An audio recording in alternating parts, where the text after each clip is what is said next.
Hi ರೀ, ನಮಸ್ಕಾರ. Welcome to Kavya Nayana YouTube channel.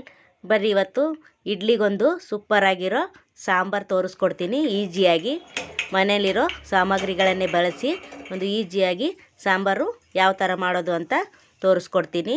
ನೋಡಿ, 2 ಮೀಡಿಯಮ್ ಸೈಜು ಈರುಳ್ಳಿನ ಉದ್ದುದ್ದಾಗಿ ಕಟ್ ಮಾಡ್ಕೊಂಡಿದ್ದೀನಿ. 4 ಟೊಮೊಟೊನ ಕಟ್ ಮಾಡ್ಕೊಂಡಿದ್ದೀನಿ. ಇವಾಗ ಇದಕ್ಕೇನೆ ಅರಿಶಿನ 1 ಟೇಬಲ್ ಸ್ಪೂನು, ಹಸಿಮೆಣಸಿನ್ಕಾಯಿ 4, ಬೆಳ್ಳುಳ್ಳಿ 1 ಗಡ್ಡೆ, ಕರಿಬೇವು 1 ಎಸಳು, ಇದೆಲ್ಲ ಹಾಕ್ಕೊಂಡು 2 ಗ್ಲಾಸು ನೀರು ಹಾಕಿ ಬೇಯಿಸ್ಕೊಳ್ಳೋಣ. 5 ನಿಮಿಷ. ಜೀರಿಗೆ 1 ಟೇಬಲ್ ಸ್ಪೂನು. ನೋಡಿ, ಇದೆಲ್ಲ ಹಾಕ್ಕೊಂಡು 2 ಗ್ಲಾಸ್ ನೀರು ಹಾಕಿ ಬೇಯಿಸ್ಕೊಳ್ಳೋಣ. ಕುಕ್ಕರಲ್ಲಿ ಹಾಕಿನೂ ಕೂಡ 2 ವಿಸಿಲ್ ತೆಗಿಬೋದು. ನಾನು ಓಪನ್ ಪಾತ್ರೆಯಲ್ಲಿ ಮಾಡ್ತಾಯಿದ್ದೀನಿ. ನೋಡಿ, 2 ಗ್ಲಾಸ್ ನೀರಿಗೆ ಇದೆಲ್ಲ ಹಾಕಿ ಬೇಯಿಸ್ತಾ ಇದ್ದೀನಿ. 1 ಟೇಬಲ್ ಸ್ಪೂನು ಎಣ್ಣೆ ಹಾಕ್ಕೊಳ್ಳೋಣ.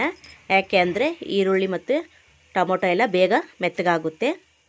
ನೋಡಿ, ಕುದೀತಾ ಇದೆ. ಈಗ ಮುಚ್ಚಳ ಮುಚ್ಚಿ 5 ನಿಮಿಷ ಸಣ್ಣ ಉರಿಲಿ ಬೇಯಿಸ್ಕೊಂಬಿಡೋಣ. ನೋಡಿ, ಇವಾಗ ಬೆಂದಿದೆ ಎಲ್ಲ. ಇವಾಗ ಅದನ್ನು ಸೋಸ್ಕೊಂಬಿಡೋಣ. ಒಂದು ಪಾತ್ರೆಗೆ ಸೋಸ್ಕೊಂಡು ಆರಿದ ಮೇಲೆ ಅದನ್ನು ಮಿಕ್ಸಿಗೆ ಹಾಕಿ ರುಬ್ಕೊಂಬರೋಣ. ನೀರೇನು ಹಾಕಬೇಡಿ, ಅದೇ ಮೆತ್ತಗಾಗಿರುತ್ತೆ. ಇದನ್ನೆಲ್ಲನೂ ಮಿಕ್ಸಿಗೆ ಹಾಕ್ಕೊಳ್ಳೋಣ. ಹಾಕ್ಕೊಂಡು ಪೇಸ್ಟ್ ಥರ ರುಬ್ಕೊಂಬರೋಣ.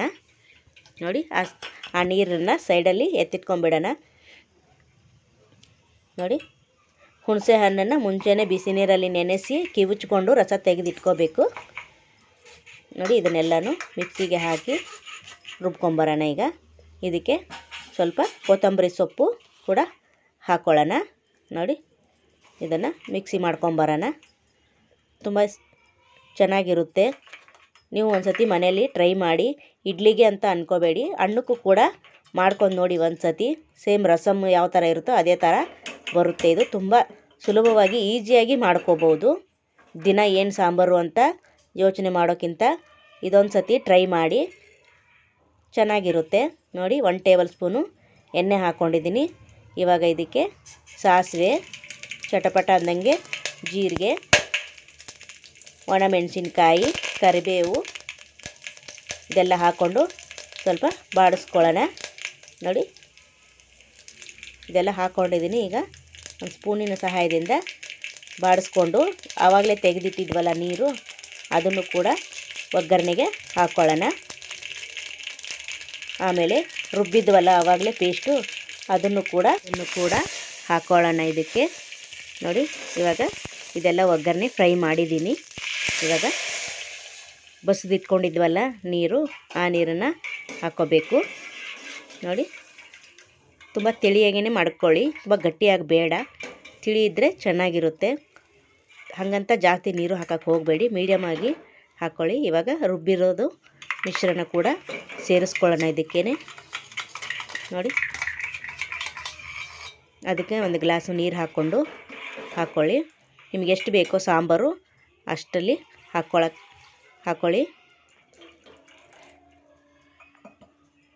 ನೋಡಿ, ನಾನು 2 ಗ್ಲಾಸ್ ನೀರಿಗೆ ಮಾಡ್ತಾಯಿದ್ದೀನಿ ಸಾಂಬಾರು. ನೋಡಿ, 1 ಟೇಬಲ್ ಸ್ಪೂನು ಉಪ್ಪು ಹಾಕ್ಕೊಳ್ಳೋಣ.